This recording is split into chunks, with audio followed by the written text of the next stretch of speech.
religious extremist.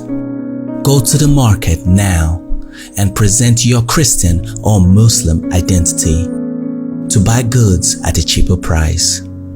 To our party diehards, go to the petroleum station and present your PDP or APC membership card to get fuel at 45 naira per litre.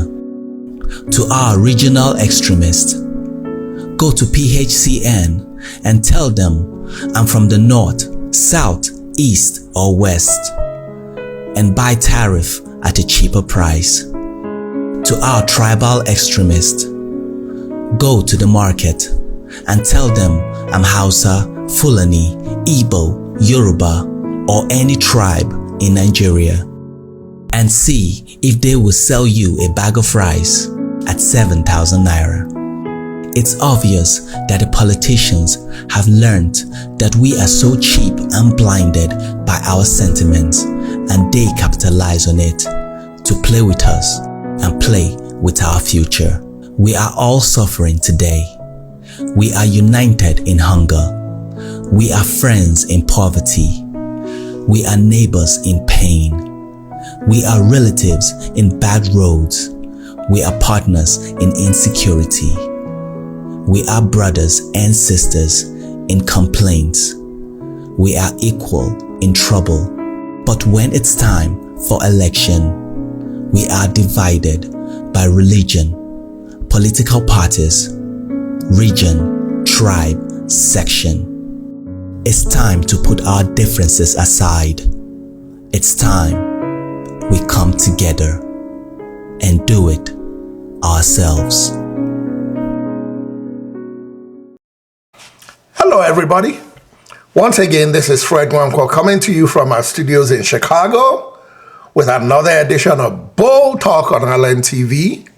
And as usual, I like to say good morning, good afternoon, and good evening to you, depending on where you are around the world.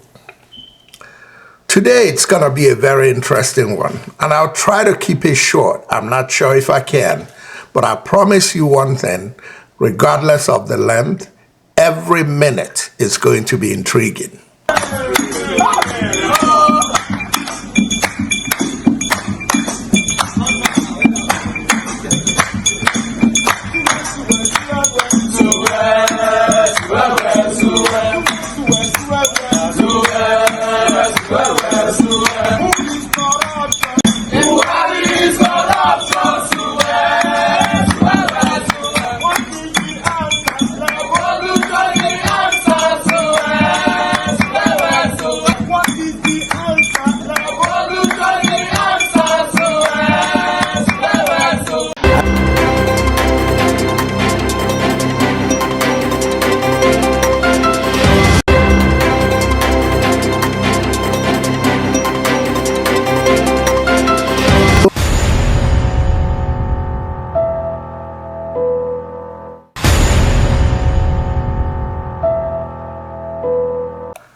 Folks, you cannot solve your problems unless you have at least a slight idea of where the problem started. Some of the things I'll be addressing are things many may already know, but they are not addressing it. Why do I want to address what people already know? I want to bring my own perspective to it. Because you can never know where you're going unless you have a clear idea of where you're coming from. Our president today is Bola Ahmed Tinubu. Bola Ahmed Tinubu and Buhari are not the first Nigerian presidents to rig themselves into the presidency. Historically, every election in Nigeria has been rigged. The difference is that Bola Ahmed Tinubu and Buhari are the first two Nigerian presidents that rigged their way into the presidency, had no plans for what they wanted to do for Nigerians, and actually didn't care anything about uniting Nigerians and trying to keep a delicately put together people together and united to have some kind of pretense about working together. These two presidents are taking Nigeria down a very slippery slope. But there is history to what's going on. And unless you understand the history of what brought us to this hunger, you are really not going to understand that everything Bola Ahmed Tinubu and his team are telling you is nothing but hogwash. Before I get into the details of why you shouldn't expect Bola Ahmed Tinubu to clean up this mess based on who he surrounds himself with, let me give you a little history about the mess that Buhari created. Just as a snippet, do you remember the 27.3 trillion naira that Buhari borrowed weeks or months before he left office? And when he realized the mess he put himself in, do you remember that he moved into the House of Assembly, the Senate, and the reps, and had them hurriedly put their approval on that borrowing, which he did not seek their approval before borrowing? But the fools in those two chambers put their signature to approve what he borrowed, which now made it legal. And if you're asking how, I'll tell you how. Because when Buhari moved into the House of Assembly to get that approval, Femi Gbajabiamila was the Speaker of the House, and Lawan was the Senate President. Asha gave $15 million, not naira, to Femi Gbajabiamila to appease the House of Rep members. I didn't say bribe, I said appease. And he gave $25 million to Lawan to appease the Senate. The difference between the South and the North, the greed and the common sense in corruption. Lawan shared the $25 million among the senators evenly, based on their ranking, but evenly. Femi Gbajabiamila gave every House of Rep member $10 million out of $15 million. Now, regardless of how the money was shared, that's irrelevant. What's relevant is that that money wasn't shared to be used for constituency projects. Those monies were shared to them as bribe to put in their pockets. And while they're enjoying those bribes in their pockets, plus the ones that the Asha Rock and their cohorts shared, probably the whole money, all of that is on the Nigerian people who are starving. The starving Nigerians are the ones who are going to pay that loan back. If they can't pay it, their children have to pay it back. Now, Femi Gbajabiamila never accounted for the rest of the money he did not pay to the House of Rep members. That was 11-point-something million dollars, not naira. That's the beginning of what we're facing today, but just patiently follow me. I have more to tell you. I'm happy to be back to my fatherland. And Nigeria should expect a very intelligent ability to think and perform. Nigeria should expect that the help they needed is here. The hope that is almost teetering is back. I'm back actively.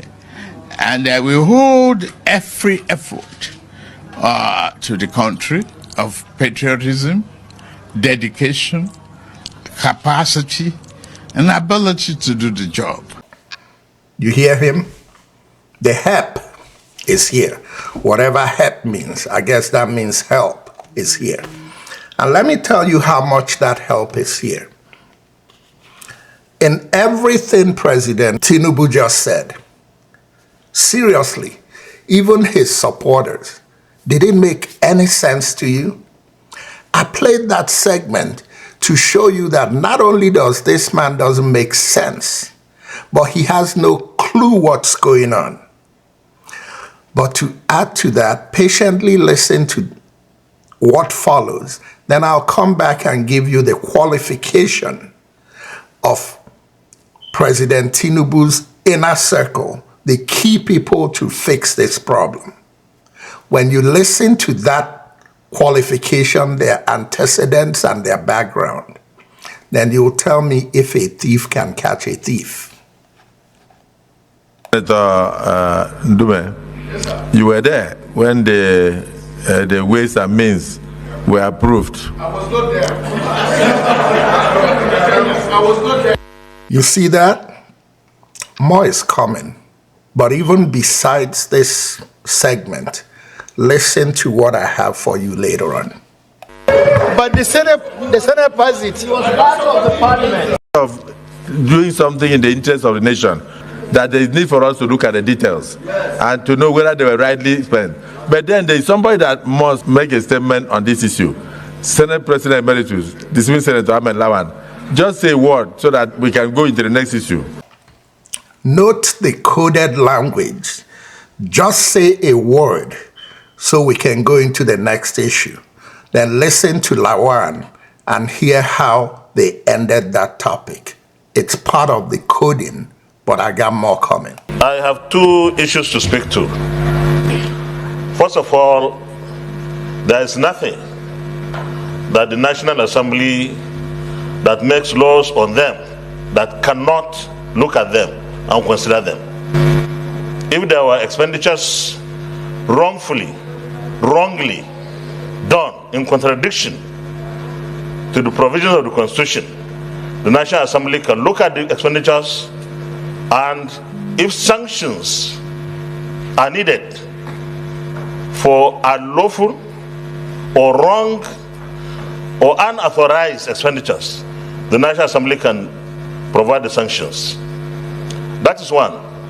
Secondly, Mr. President, what the 9th National Assembly approved or ratified in terms of ways and means was not 29 or 30 trillion. It was 22, but there was 819 billion to attend to deal and address very serious infrastructural dilapidations that we had across the country.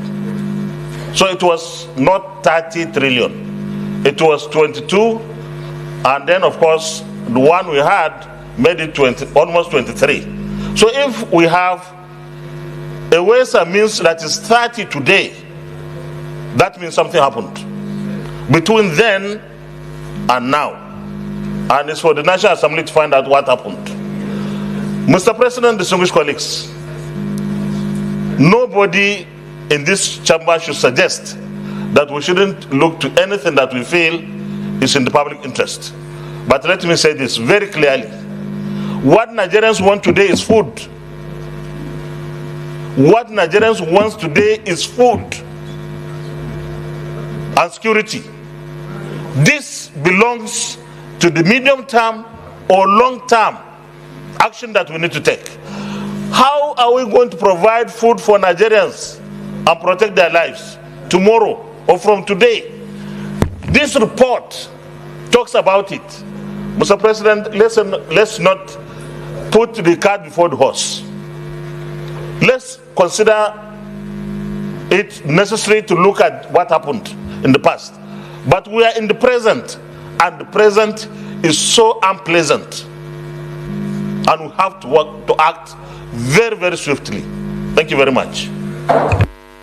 Even though the ways and means were part of the things that have put us where we are today, that we are saying that the expenses that were not explained, the expenses that we don't have details about, put us in the indebtedness that we are seeing today. The expenses that we don't have details put us in the indebtedness that we have today, and therefore has affected even the ability of government to provide essential needs and services for the public, that we need to look into those things. However, that what is facing us today is a current food situation, food crisis, immediate crisis. So we need to look at what we can do in the immediate to put food on the table of Nigerians. And that is the most emergency we have. And then the aspect of looking at what went on, whether ways and means, whether anchor borrowers program, whether intervention funds, whatever, those are things that constitutionally we are empowered to do, and we shall do so. And if we need to do so, we can agree here on how we are going to take care of those things. But let us look at this report and see the recommendations that can assist the federal government to bring the current food insecurity to a minimal level. I hope you're shaking your head and laughing, because you see how cleverly the Senate president handles it, like if he's probing deeper. But in the coded language earlier, the old Senate president who handled the 25 million that they shared among themselves, that Senate president already had arrangements with him, and they already coded how he's gonna present it, and then come up with this crap about that's not important right now. The real important issue is the hunger. And the current Senate president comes back, like if he continues to probe, then dilutes it into exactly what they planned, which is, we'll come back to it later. But let's address the needs of the people today. Nigerians, we need to wake up. I'm gonna play you Edo State's Governor Obaseki. And in fairness to him, what he said then, he was crying out loud about this 27 trillion naira loan that President Buhari took. And he warned Nigerians that we're going to pay for it. Listen to him talking about that. But even while you listen to him, remember he's a governor. And nothing happens in Nigeria without the governors pressing that they have to get their share. So like the Senate got their share, the House got their share, the states got their share too. And Governor Obaseki was part of taking that share. Even though he was handcuffed, if the loan is there, he has to work for a state. But listen. Remember, after COVID, now I start to shout. Say, wahala they come. Say, problem they come. Say, the way that they do something for Nigeria, it will create problem for us. Now remember, from what I know, this problem is not going to come out, it's not going to go away soon. We just start. I'm sorry, but not that the truth. I know they lie to. I don't feel lie to my people. This problem is not going to come out soon, because the way we're supposed to address them will never start. What will be the problem? Problem is, for many years now, we dey spend money when we don't get. Nigeria not get money again. Now listen to Mayegun. Many people, not many, but quite a few people don't like him. But let's modify that. It's the Tinubu bigots who don't like him. Listen to what he says and I'll continue. When Jonathan was leaving, he left 7.5 billion in that excess crude account. Right now, today, as you are watching this video, Nigeria excess crude account, the balance there, no reach $200. And it's not an exaggeration. They left that one there so that they don't close the account yet. But the account is pretty much like dormant now. This was account APC, met billions of dollars. Dollars, oh, not naira. 7.5 billion naira dollars.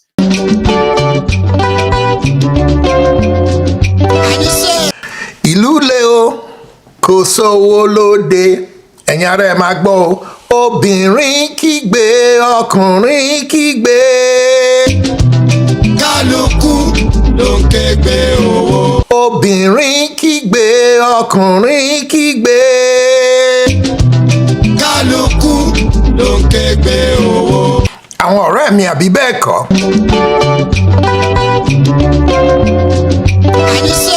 bí Sisi múra kẹ̀kẹ́ wọn á ká rẹ̀ mọ́lé. bí Sisi múra kẹ̀kẹ́ wọn á ká ẹ̀ mọ́lé. ìgbà yẹn ni bàbá Tinubu àtàwọn ẹgbẹ́kẹ́gbẹ́ APC máa wá sọ fún yín pé mo béèrè ẹ títí wọn jíṣẹ́ fún ẹ ní.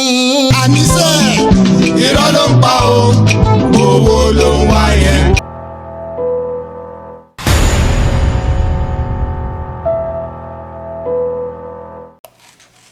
Now, remember that I already told you about the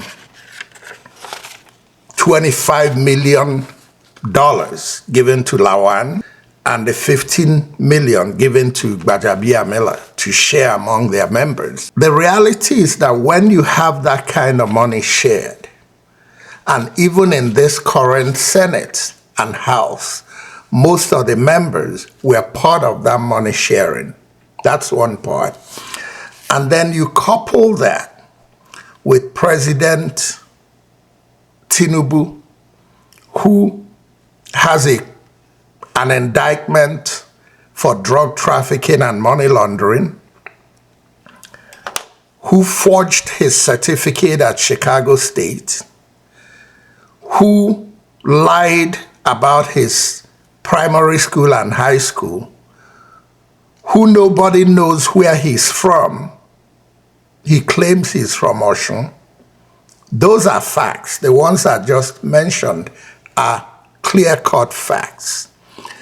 Add to that all the rumors about money mishandling in Lagos since 1999.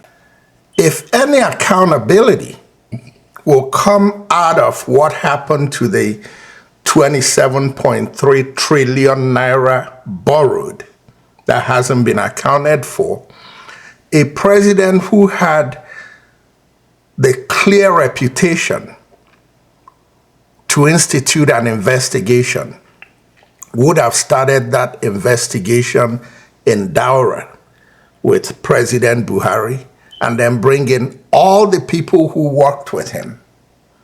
The only person that worked with President Buhari that's been accounted for is in jail, and that's Emefiele, the former governor of Central Bank, and he deserves to be in jail. But more people deserve to be in jail, but they are not even invited for investigation because a crook cannot investigate crooks. Then follow that up, couple that with his chief of staff, Gbajabiamila, the same Gbajabiamila who pocketed 11-point-something million that remains unaccounted for from the money that Buhari took, the hurried 27 trillion naira loan that Buhari took and claimed they needed it to buy dollars. But that money really wasn't accounted for. To make it legal, they went and shared money in the House of Assembly, and the House stamped it, approved. The same Gbajabiamila is now Tinubu's chief of staff. Remember that the same Gbajabiamila is the same one that was indicted in the state of Georgia in the United States, where he practiced law before moving back to Nigeria. He's indicted for embezzling funds from his client attorney trust fund, which is money that belongs to the client, and he embezzled money out of there. He has paid it back, but still it's on record that he embezzled money in Atlanta. But where else could he go for safe haven but the land of crooks and 419ers, Nigeria? And not only go there to rest and hide himself, but run for House and rise to become the Speaker of the House. The same Gbajabiamila has rumors to be involved in the money that Bete Edu took. How can Bete Edu take that kind of money into her personal account without some kind of authority from a higher person? Fingers are pointing at Gbajabiamila as that higher person. That same Gbajabiamila is rumored to be the person being groomed to be the next mayor of Lagos. Lagosians, Ekbele, most sorry for you, but that's your trend. Now, you talk about the Senate president, the current Senate president is Akpabio. Akpabio was governor of Akwa Ibom from 2007 to 2015. When he left office in Akwa Ibom, there was hundreds of billions of dollars that they claimed was found in his house. We saw things on social media. Social media exaggerates, but regardless of the exaggeration, it involved EFCC wanting to arrest him for investigation. They never investigated him because he ran to APC from PDP, paid people off at APC, and all of a sudden, he was an angel. They did not investigate him. Tinubu worked hard, twisted arms to get Akpabio approved as Senate president. The Speaker of the House, Abbas, I know he has made comments to the effect that there are inbuilt hindrances that makes fighting corruption difficult in Nigeria, but at least he's talking from the standpoint of fighting it. All the president's men, bear with me. You have Dele Alake and Bayo Ononuga. Dele Alake is the Minister of Solid Minerals. What does Dele Alake know about solid minerals? Dele Alake's claim to fame is news distortion. Bayo Ononuga's claim to fame is news distortion. Between those two, they are the mouthpieces and the behind-the-scenes writers of every propaganda that comes out of this administration, especially as it relates to making sure Igbos cannot vote in Lagos. That's their claim to fame. But Dele Alake is in the Ministry of Solid Minerals because solid minerals is the next oil and gas in Nigeria. And as usual, Tinubu wants to have his own person because they want to do in solid minerals the same thing he just did in Paris, where he went to sign an illegal deal to sign over an oil well that ended up more or less signed over to his son-in-law's Oanda Oil Company. One of the European oil firms. And you guys think we're going to come out of this mess we're in? Happened a few months ago. The people in the mess, my point is, then his son-in-law is now in charge of housing. Asari Dukuba used to be his propaganda thug. And Nyesom Wike, the man who helped him to rig River State, killed and maimed people, is the Minister of Federal Capital. How does a crooked man surround himself with so many crooked people and be able to focus on what it takes, which means sacrifice on all fronts, starting in Asher Rock? How is this crooked man, who surrounds himself with people whose mission is to go and steal and enrich themselves like everybody else in the past has, how are they going to dig Nigeria out of this? Nigerians, we need to cinch it up, hunker down. The hard times are here to stay.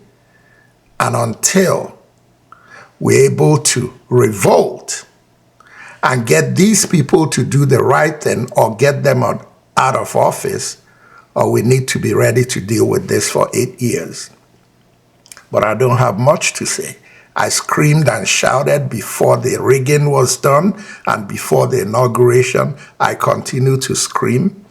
Many people who are dealing with the pain in Nigeria today are the ones who helped to rig this crook into office.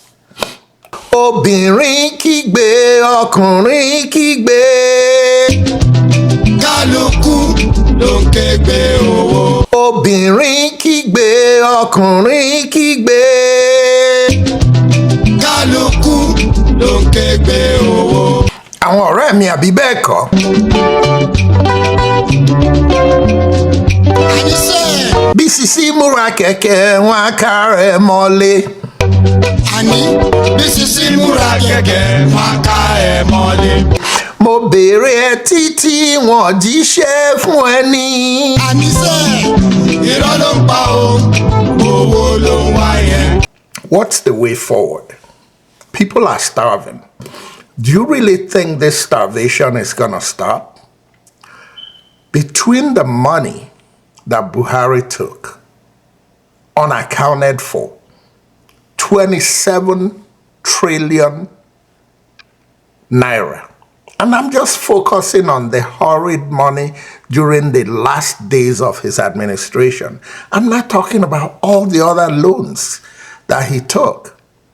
Because when you go, you're going to find that those two cannot be well accounted for. Then couple it with the loans that Bola Ahmed Tinubu has taken so far on the back of Nigerians, and not loans to recover Nigeria, but loans to buy a yacht, loans to renovate the presidential mansion, loans to renovate the vice presidential mansion, loans to buy cars for House of Rep and Senate members. Nigerians are starving. And you think that demonstrating for a day in the streets is what's gonna do it? Desperate times call for desperate action. That action is up to Nigerians to decide. I have a friend I went to graduate school with. She's a psychologist in Houston. She has a PhD in psychology. And one day we were talking and she said, oh, that she had a client who always comes in and says that her husband beats her up all the time, Monday to Sunday. And that she's asking the psychologist, do you think I should leave him? Your husband beats you up every day, and you're asking the psychologist if you should leave. Tinubu does not have the tools to fix this Nigeria. 90% of Tinubu's immediate surroundings, the people that work with him closely, are criminals.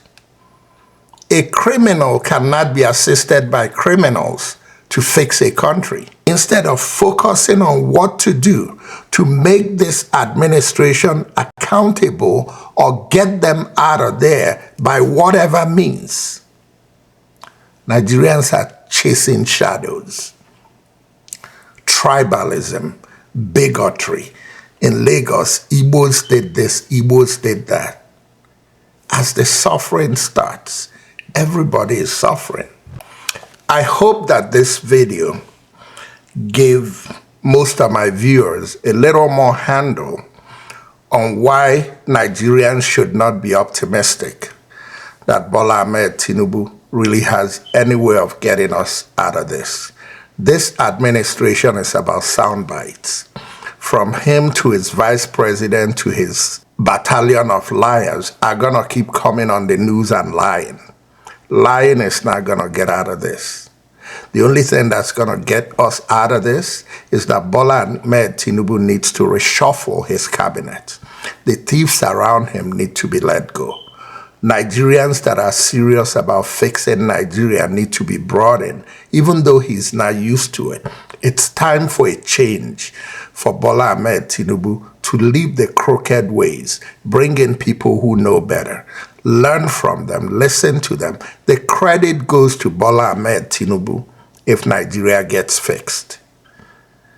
If Nigeria doesn't get fixed, it doesn't surprise anybody because we never expected anything from him. But at his age, I would have expected that the only thing that's important to him at this point is the legacy, how his grandchildren are going to remember Grandpa.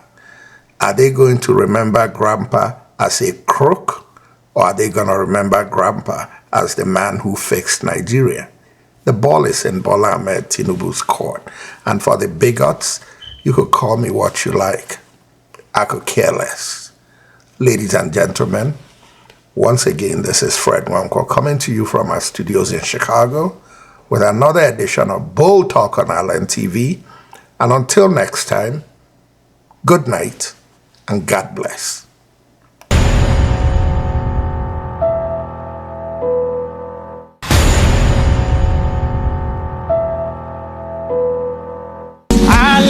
Marama, ebeti aya, ebendi sobi, ale uji, noro aputo anabukuru chuku, ane ye aeke, rebi ebi, yo koko, yo koko, yo koko, yo koko.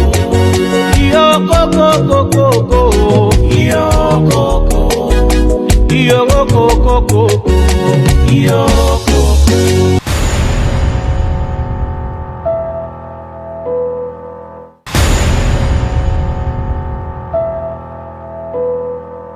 Ìlú le o, kò sówó lóde. àbí bẹ́ẹ̀ kọ́. Obìnrin kígbe, ọkùnrin kígbe. Kálukú ló ń ké gbé o.